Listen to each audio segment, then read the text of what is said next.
Success seems so difficult. How to stop making success seem so difficult. That's what we're going to talk about today. But first, please send your validation my way so that I can inhale it into my body.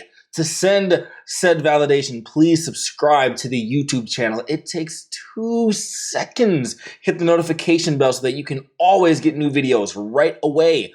All other platforms, please comment, like, heart, emoji, any symbol that you can use to send validation to my soul. Please use it. Okay. I was working on a blog post today, and one of the ideas in the post was the idea that becoming quote unquote successful isn't hard. So, what do I mean by that? Many people paint this idea of becoming successful as this crazy, insane grind where you're working 14 hours a day and you're not sleeping and you're hustle, hustle, hustle, hustle. No, it's not how it works at all. Now, if you're going to create like a venture funded startup or something like that, sure, maybe you have to be up 14 hours a day, but I'm not trying to do that. And I don't think most people are trying to do that either. You just want to find something you're good at and kind of make a path out of it or make a living out of it or, achieve some goals that mean a lot to you, but aren't necessarily becoming like a billionaire or being Elon Musk and building rocket ships. Like, you're not trying to do that, right? So the way to think about pulling this whole thing off isn't to think about it as being hard. It's to understand that it is time consuming. It's not as if you're just going to have to like struggle and stress, although there is some of that. Don't let me make it sound easier than it is either. But in reality, it's just going to take a long time, or at least longer than you want. And you're basically going to have to overcome the hurdle of like just learning like little minute skills, right? So, if you could just be a freelancer and do the freelance work instead of, the tedious part of writing 100 pitches to get 10 responses to get 3 meetings to land 1 client, then you do it. But you don't want to spend the time doing the grunt work. See, I do a lot of writing. That's the fun part. But then there's the grunt part, the grunt work, and the editing, the figuring out how to find where to publish my stuff, the sending emails. Like today, I'm working on a campaign for the book. So far, I've sent out 100 individualized personal emails to people who I would like to help me with the book. That takes time. Yeah, it's boring. Some of the things that I do are boring. Many of the things that I do are boring, but it allows me the flexibility and freedom to more or less get to do what I want. So just understand that it's going to consume time, and it doesn't have to be this crazy amount of per day output. That's what I always stress to people. It doesn't have to be this crazy, you're sleeping 2 hours a day, hustling from sun up to sundown.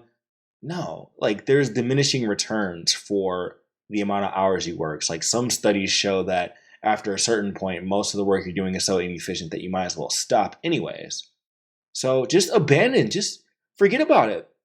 Abandon the idea of hustling altogether. Now, I know a lot of people use that as an excuse to be lazy, so don't be lazy either, but you can just abandon the idea that you're going to have to like hustle to your eyes bleed. Like I never did. And hey, maybe I could be more successful than I am right now if I hustled more till my eyes bled, but you know what? I just worked on my little side business an hour or 2 a day, woke up at 5 a.m. before I went to work. Sometimes I'd work on it on my lunch break a little bit. Weekends, 3 to 4 hours. Saturday and Sunday I would work on it. It wasn't like I was dying, like I was doing something I enjoyed doing, mixed with some minutia that comes with building the foundation for it. So you don't get to have your cake and eat it too. You're going to have to do some work, but you can do it at a moderate pace over a long enough period of time, and it will, eventually pay off. I remember 5 years ago, almost 5 years ago, I was folding laundry, watching a YouTube video by Jim Rohn, the original self-help guru, Jim Rohn. is my OG, the one I learned the most from. And he said, 5 years from now, you will arrive. But the question is, where? And the way he put it was that you could essentially transform your life from your income to your career, to your health, to your network, to your relationships in 5 years. He gave that definitive number. And I remember thinking, I'm like, okay, Jim, 5 years, I'll do it. And I remember I had just gotten started trying to get all of this figured out. And I was like, okay, that seems doable to me. It seemed more realistic than either extremes of what's often said, like, get rich in 6 months or 6 weeks. That seemed too soon. And then I also didn't want to be hustling till my eyes bled for 20 years, like some people will tell you to do. I was like, no, 5 years, 5 years making it, doing it on the side to turn my side hustle into a full-time gig. I'm going to commit to that. Ended up getting it done in about 4 and some change. So I just admitted or committed up front to doing that amount of work. And it wasn't like there wasn't days I felt like quitting. There were, but for the most part, I had figured out something that I already liked to do. I'm not gonna lie, writing clicked for me pretty quickly. Like, it shouldn't be so difficult for you. Like, you should align it with a skill that you have so that it doesn't feel like work. Like, you're trying to get out of your job. So don't pick something else that's gonna feel just like a job when you're doing it. It should be fun. So you should just spend time, moderate amount of effort. Don't have to sacrifice your whole life. I probably did too much. Like, I'm not gonna, like I said this in other videos. I went like years without having a social life. That was a mistake. It was stupid because I fell for that story in my head that I had to be some sacrificing, hustling entrepreneur, even though I really wasn't hustling that hard. I was just like being a shut-in and only working 3-4 hours a day on the weekends anyway. So I was BSing myself there too. So it's all about being honest with yourself. Do you have an hour or two a day to work on a side project or improve your life? Yes. Could you take some time in the morning? You can still go out and have fun. If you wake up at 8 in the morning, work on your little gig for 4 hours, you're done at noon. On top of that, maybe go work out for an hour and a half, you're done at 2 p.m. You got your purpose fulfilled and your health done by 2 p.m. Plenty of time to still go out to the barbecues, go to the movies, go on dates, go out bowling, go out with your friends and having a good time. So I'm not trying to hear this. I'm done.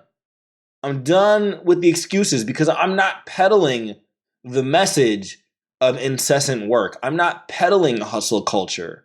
I'm not peddling success porn. I'm not peddling anything. I'm just telling you the truth. Moderate effort over a long period of time. The non-sexy message to success. Everyone, like I said it before, everyone wants one little trick to reduce belly fat and lose 10 pounds in 10 days. No, you're getting moderate diet, calorie deficit, lose 1.5 pounds over a period of 26 weeks to permanently get rid of that 30 pounds, to permanently get rid of that job, to permanently get rid of the stress and malaise that comes with doing bullshit every goddamn day. The time is going to pass anyways, right? It's going to pass anyways. And you can let that time pass, letting life slowly chip away at your soul until you erode and bend your knee to the universe. Or you could just spend an hour or two a day moderately trying to improve your situation over a long period of time until it works. Okay, You 2.0, the catalyst to begin your gradual yet very dramatic transformation process. You can find that on Amazon, all other platforms. Love me, validate me, like, comment, subscribe. I'll see you tomorrow.